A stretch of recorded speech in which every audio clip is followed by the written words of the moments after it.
porque la educación es el camino hacia la paz. Nosotros vamos donde están las historias, buscando la verdad de maestros que hacen grande Colombia. Y todos sus protagonistas tienen su espacio en Encuentro. A todos nuestros televidentes, muy buenos días. Sean bienvenidos a una nueva emisión del programa institucional de FECODE. Iniciamos nuestro encuentro de hoy felicitando por sus bodas de oro a la institución educativa Liceo Caucasia en Antioquia. Y en el marco de su celebración los invitamos a que participen de las actividades culturales y deportivas que este establecimiento educativo tiene programadas del 10 al 12 de noviembre. Soy Carolina Ávila y a continuación un avance de lo que veremos en nuestro encuentro de hoy. Analizamos las razones por las cuales los recursos destinados para el sector educativo en el presupuesto general de la Nación del próximo año no son suficientes. En los últimos 2 meses, las amenazas, persecuciones y estigmatizaciones en contra de los líderes sindicales del país se agudizaron.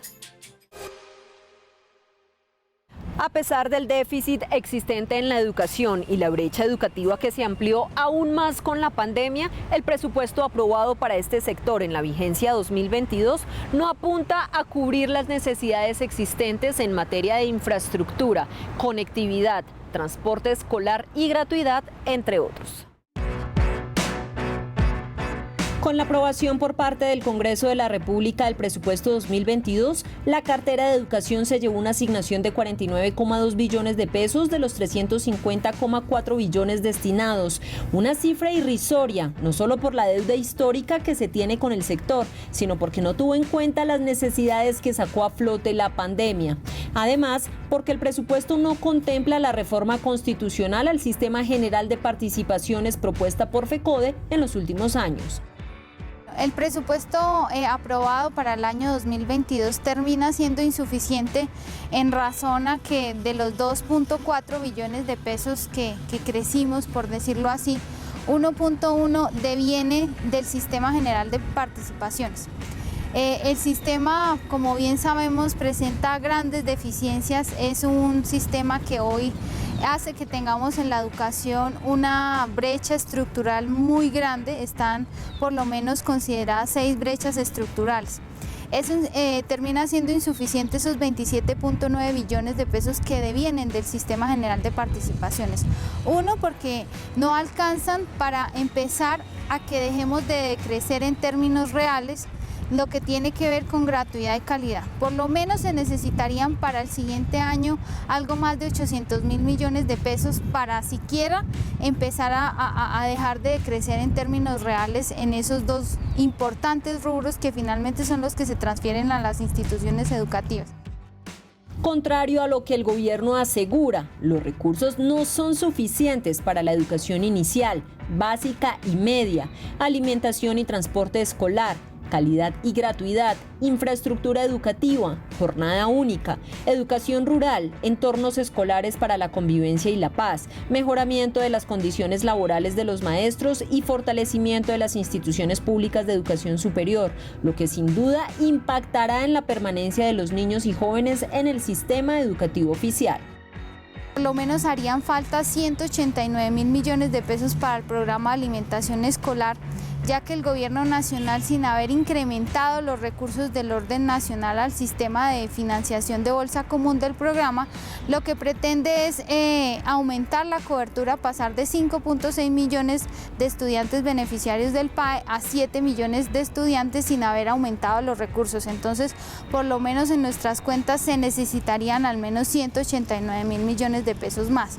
Tampoco están estimados los recursos para infraestructura educativa. Nosotros realizamos el ejercicio de comparación del presupuesto de regionalización de la inversión y por lo menos encontramos que departamentos como La Guajira, Chocó, Vaupés, Guainía no tienen asignado ni un solo peso para infraestructura educativa en los niveles preescolar, básica y media. Y mientras el gobierno continúa asegurándole a los colombianos que el presupuesto para educación aumentó, lo cierto es que este será utilizado en gran parte para pagar las deudas y el déficit que tiene el sector desde antes de la pandemia, lo que significa que la adquisición de elementos de bioseguridad y la adecuación de infraestructura educativa oficial para el próximo año quedarán en stand-by, porque estos recursos aún dependen del FOME. En otras palabras, no hay adición presupuestal para atender la crisis, por lo que pasará la pandemia y aún así no se garantizarán las condiciones para la presencialidad en las aulas. A puertas de comenzar noviembre, muchos docentes aún no reciben los pagos de retroactividad y para completar este mes, varios salarios están embolatados. Esto debido a fallas técnicas que el Ministerio de Educación Nacional reportó en sus sistemas de información. Docentes y directivos docentes manifestaron su rechazo ante el retraso en los pagos de los salarios del mes de octubre y de los retroactivos, donde aún no se han hecho efectivos. Esto luego de que el Ministerio de Educación diera a conocer que desde el 21 de octubre se presentan fallas en el data center, lo cual afectó algunos de sus sistemas de información, entre ellos CIMAT y Humano. A nosotros no nos corresponde justificar que si está el problema en lo técnico, en lo humano, si está el problema en el sistema, no. A nosotros nos corresponde exigir el cumplimiento y la garantía del maestro y la maestra hoy a su salario digno en condiciones dignas igualmente. De tal manera que en esa tarea estamos y seguiremos exigiendo lo que con justicia y justeza nos corresponde.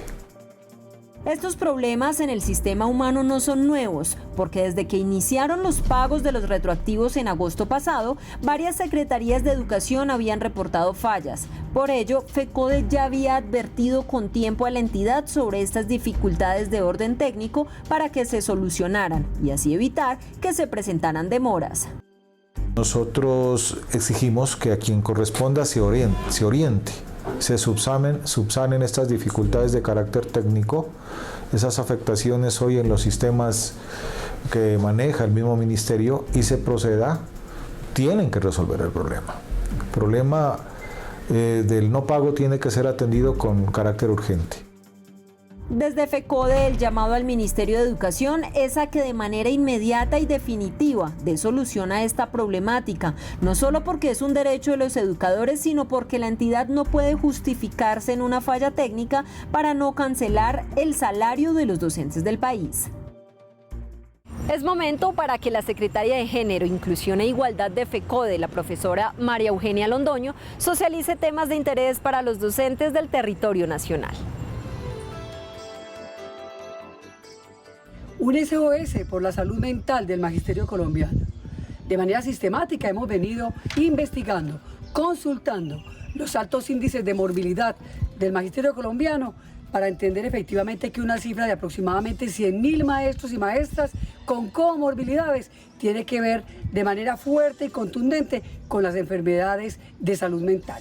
En ese sentido, estamos señalando efectivamente que el acoso laboral, el acoso digital, las altas horas de jornada laboral, todo el proceso de reposición, la incertidumbre, la pérdida de los seres queridos, ha afectado efectivamente el nivel emocional, el nivel psicológico, el nivel de estrés de todo el magisterio colombiano. Un magisterio que está en la primera línea de atención de nuestros niños y niñas y que se ubica en una población profundamente vulnerable.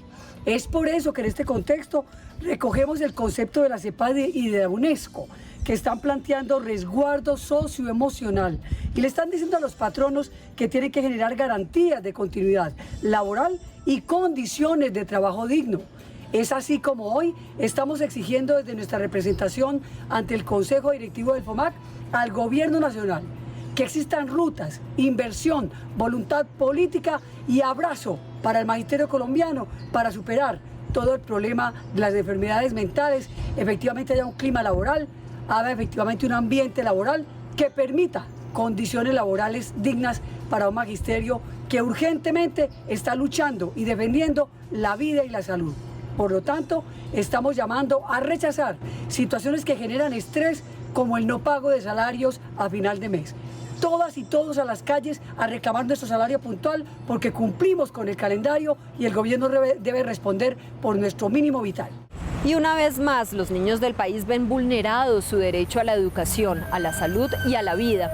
Esto luego de que el órgano colegiado de administración y decisión del Caribe negara los recursos para el PAE en el Magdalena, dejando a 141.000 estudiantes del departamento sin alimentación escolar. Así como sucede en la gran mayoría de regiones del país, esta vez el Magdalena es protagonista de que miles de estudiantes de colegios oficiales no reciban el programa de alimentación escolar debido a que el órgano colegiado de administración y decisión OCAD del Caribe rechazó la aprobación de 46.000 millones de pesos provenientes del Sistema General de Regalías de 64.000 millones que serían destinados para el PAE.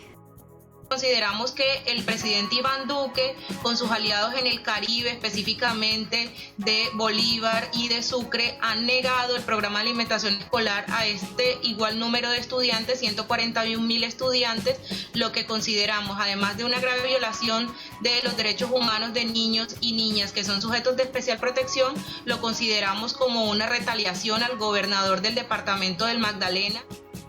A pesar de que el gobierno departamental cumplió con los requisitos legales establecidos para este tipo de proyectos, el órgano colegiado negó los recursos para el PAE en el Magdalena sin dar mayores explicaciones de su decisión, dejando de beneficiar a 141.000 niños y niñas de los 28 municipios no certificados de 668 sedes educativas del departamento durante 154 días calendario escolar, situación que sin duda aumentará las brechas de desigualdad, desnutrición y deserción escolar.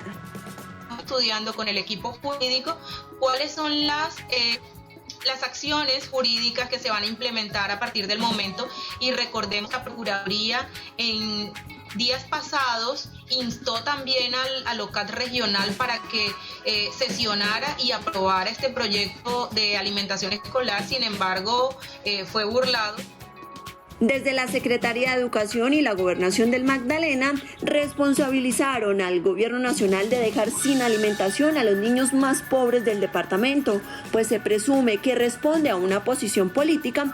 Por eso aseguraron que interpondrán todos los recursos judiciales y disciplinarios pertinentes por considerar que con esta decisión se están violando derechos fundamentales a la educación, a la salud y a la vida.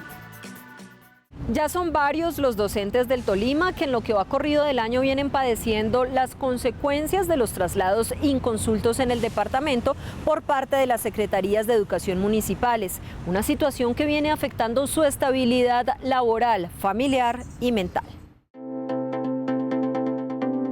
En lo que va corrido del año, más de 30 docentes en el departamento del Tolima han padecido las consecuencias de los traslados inconsultos dentro de los mismos municipios o a otros municipios como Icononso, Melgar, Espinal, Lérida y Girardot, pues sin especificar algún argumento técnico u operativo, vienen siendo reubicados por parte de la Secretaría de Educación Territorial, una situación que afecta a su núcleo familiar, su estabilidad laboral y hasta su salud mental.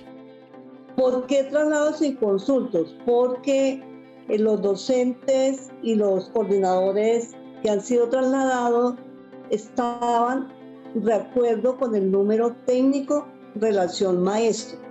Incluso uno de los coordinadores que fue trasladado de un colegio a otro colegio, ahí mismo en el municipio, nunca había solicitado traslado, llegó otro coordinador a reemplazarlo.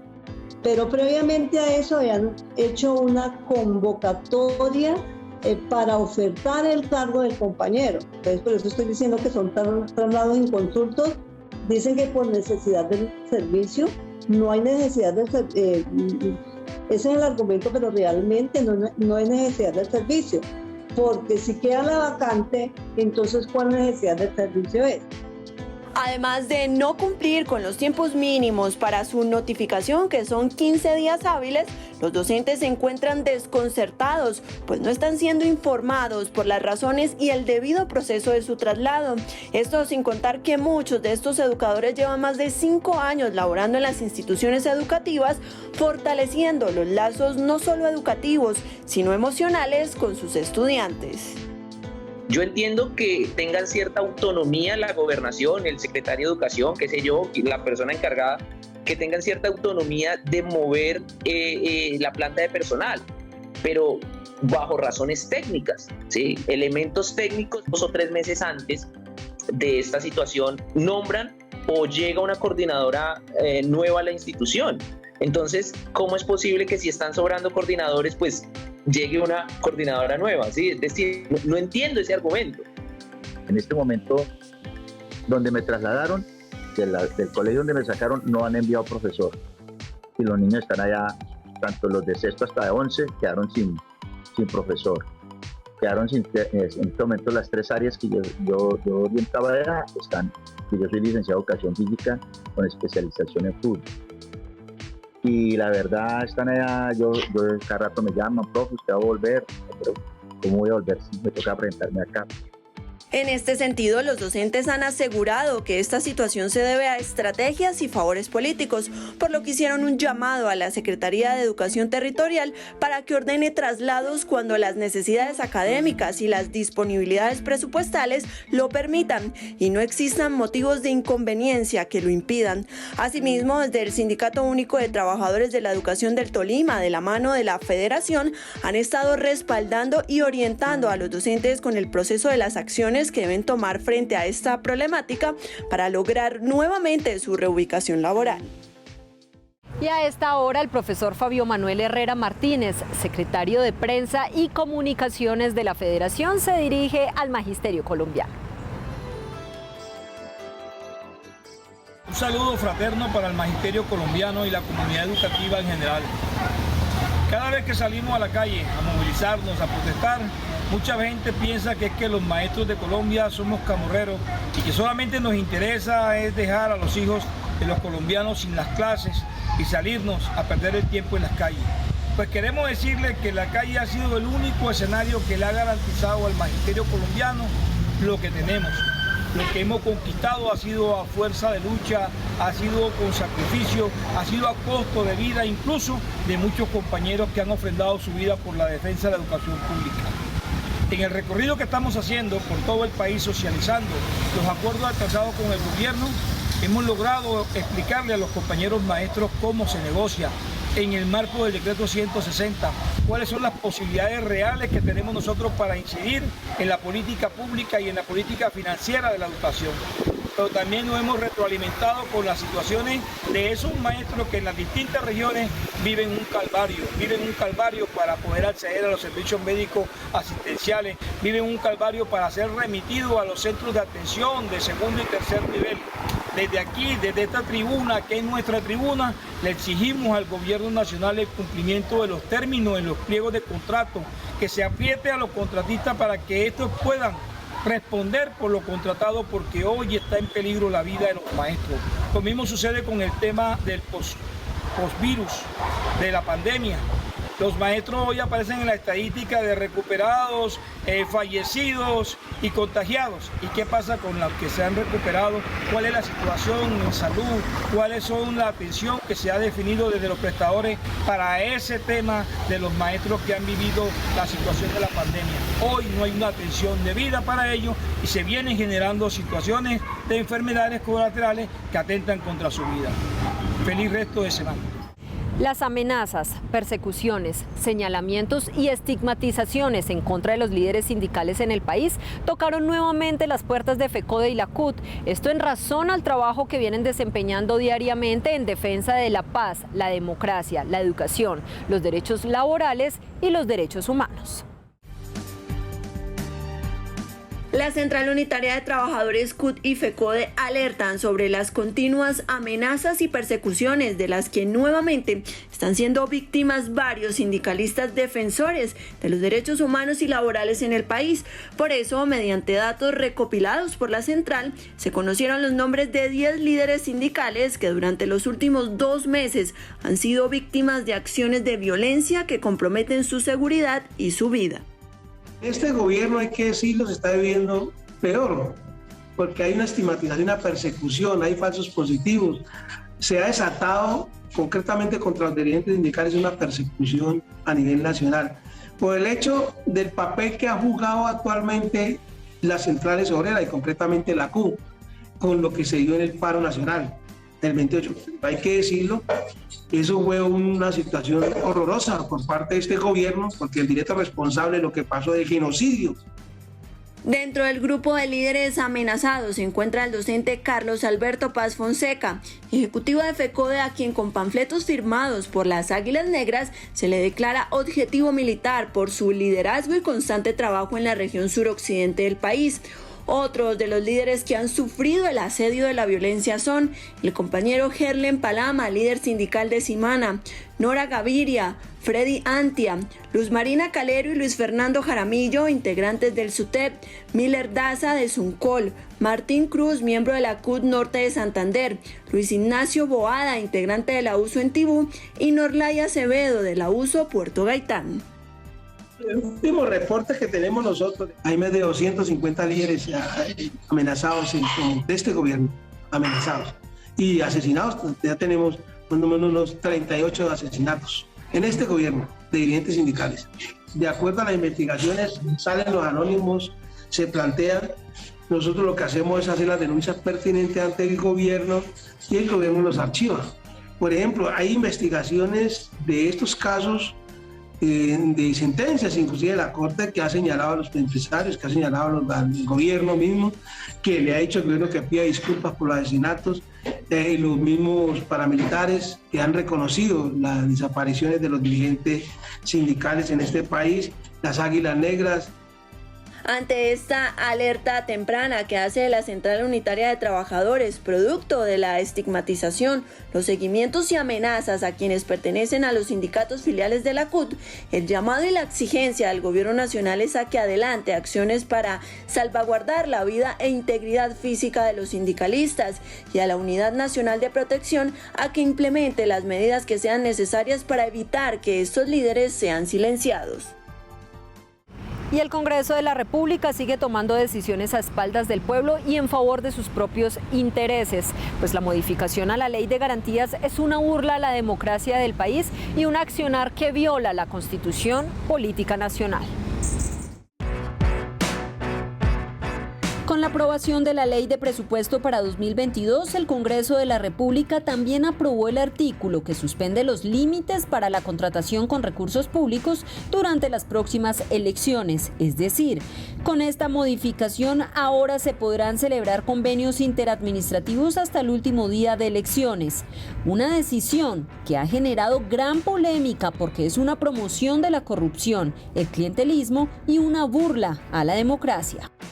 La ley estatutaria tiene un procedimiento distinto al de la ley ordinaria. Requiere mayoría absoluta de los miembros de cada una de las dos cámaras para ser aprobada y solo se puede referir a unas materias expresamente señaladas en el artículo 152 de la Constitución. Por esa razón, no puede ser modificada mediante un procedimiento más flexible, el de la ley ordinaria. Además, en el procedimiento riguroso de la ley estatutaria se incluye que sea revisada oficiosamente, esto es sin demanda, por la Corte Constitucional, para asegurar la primacía de la Constitución. Cuando se adopta una ley ordinaria para modificar una ley estatutaria, se elude también el control previo de constitucionalidad de la reforma que se introduce a la legislación. Aunque en la ponencia mayoritaria para segundo debate se estableció que los convenios que se suscriban bajo el amparo de la disposición de esta ley serán objeto de control especial por parte de la Contraloría General de la República, esto no garantiza ni mantiene intactos los principios de la Ley de Garantías, por lo que sectores de la oposición aseguraron que demandarán su modificación ante la Corte Constitucional.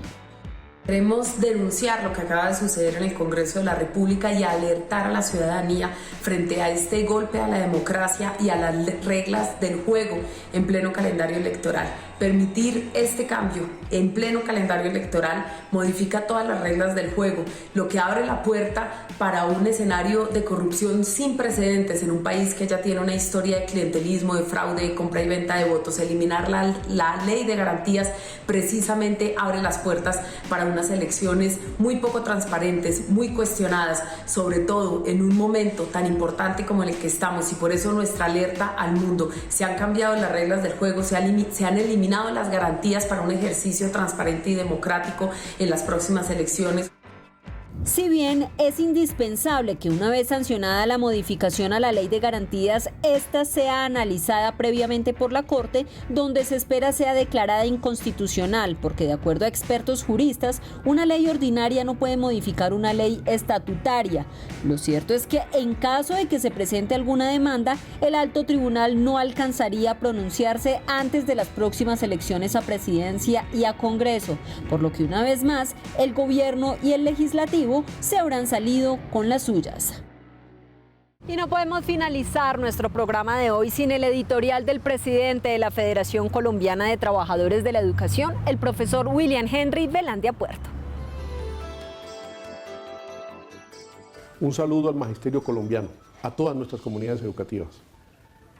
Seguimos insistiendo ante el gobierno nacional para que se cumpla en ley lo que en derecho corresponde al pago oportuno de los salarios a los maestros y maestras de Colombia.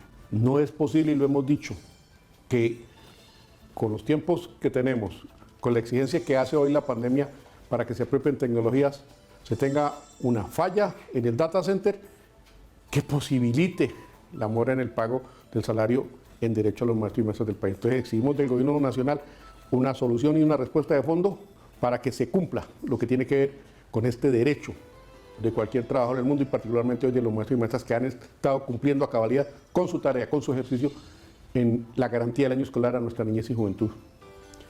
Asimismo, insistimos en el pago del retroactivo para aquellas entidades territoriales que a la fecha presentan dificultades con ello. Ya vamos para 2 meses en esa dilación de un pago que tenía que ser también oportuno y en derecho, y por eso el llamado es para que se pongan a tono, tanto en la plataforma del Ministerio como en los entes territoriales, articulando este proceso y en la garantía plena que le asiste para que los maestros reciban este monumento que, como lo hemos dicho, ya es patrimonio del salario y que hemos estado soportando las cargas con el salario del año anterior, que no han sido fáciles por el costo de vida tan disparado en este 2021. Asimismo, el llamado y la exigencia del gobierno para la garantía plena de la vida. Siguen arreciando las amenazas, las estigmatizaciones contra los ejecutivos de la Federación, contra los maestros y maestras del país, contra los líderes y lideresas sociales. Y por supuesto, de la mano de ello, también en ese compromiso que tenemos desde la Comisión Nacional para que los organismos de control hagan la tarea que tienen que hacerse para que se materialicen los contratos de salud. Ha sido una lucha por más de 20 años en la exigencia de que se cumpla lo que se firma en el contrato y que los organismos, desde el mismo Ministerio de Educación como fideicomitente, desde la misma fiduprevisora como entidad contratante, asuman la responsabilidad y el papel que tienen que brindarle en la garantía plena del derecho a los maestros y maestras, haciendo efectivo el cumplimiento del contrato de salud. Destacamos en este momento los Juegos Nacionales del Magisterio. Un evento de alta calidad, donde hemos visto la sana competencia, pero sobre todo el objetivo de este espacio de bienestar propio y de derecho de los maestros y maestras, patrimonio de los maestros, como es el fortalecimiento de la unidad de la Federación y de nuestras filiales. Nuestra felicitación a todo el magisterio colombiano a través de sus dignos representantes y, por supuesto, la preparación y la invitación para que la próxima semana acompañemos a nuestras delegaciones en esa muestra de folclore, de cultura, de oratoria, de teatro, que perfectamente han promocionado los maestros con su ejemplo en las instituciones educativas y que hoy reflejan en las actividades propias del bienestar de los maestros y maestras, patrimonio y producto de la lucha y la movilización del magisterio colombiano en esa obligación del bienestar a que tenemos derecho los trabajadores y trabajadoras de cualquier colectividad y hoy particularmente los maestros y maestras de Colombia. Hasta aquí nuestro encuentro de hoy. Recuerden que toda la información la pueden encontrar a través de las redes sociales oficiales y en la página web www.fecode.edu.co. No olviden que este espacio informativo también lo pueden ubicar en nuestro canal de YouTube, así que suscríbanse y compártanlo. Y una vez finalizado nuestro encuentro de hoy, la invitación es a que sintonicen a través de Colmundo Radio la radio revista Encuentro para que continúen continúen informados de todo el acontecer educativo y sindical. Gracias por su sintonía y nos vemos el próximo sábado a partir de las 7 de la mañana por Teleantioquia. Feliz día y feliz semana.